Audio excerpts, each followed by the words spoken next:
kesh informim publik dhe përgjegjësi e munguar pas zjarrit të uzina Dinamo.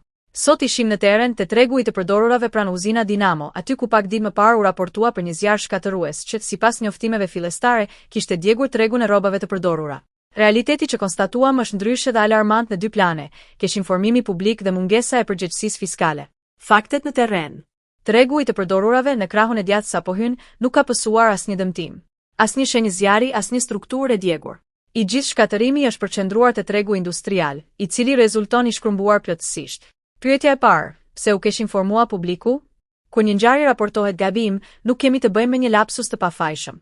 Ose dikush nuk verifikoi faktet bazë përpara se të informonte publikun, ose dikush zgjodhi të ndërrojë objektin e lajmit, duke zhvendosur vëmendjen nga një sektor të tjetri. Në të dyja rastet, pasojat janë serioze. Qytetarët dezinformohen, opinioni publik manipulohet dhe përgjegjësia humbet në mjegull. Pyetja e dytë, si shpjegohen humbjet milionesh pa deklarime?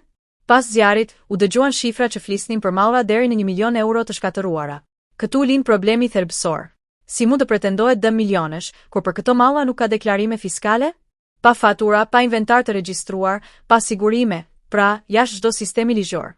Kjo nuk është thjesht çështje biznesi, është çështje rendi dhe drejtësie. Kur evazioni normalizohet, ai kthehet në precedent. Kur precedenti tolerohet, ai bëhet kulturë. Një lidhje e rrezikshme. Një shoqëri që vjedh në heshtje i hap rrugë një qeverisje që vjedh me zë të lartë. Kur qytetari pranon të mos deklarojë, shteti gjen justifikim të mos kontrollojë. Kur biznesi shmang detyrimet, institucionet humbasin autoritetin moral për të vepruar. Përfundimi.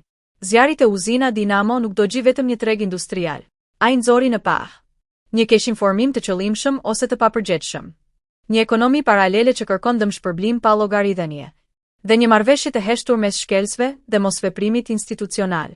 Nëse kjo ngjarje mbyllet pa transparencë, pa hetim dhe pa përgjegjësi, atëherë problemi nuk është zjarri. Problemi jemi ne dhe sistemi që kemi pranuar si normal.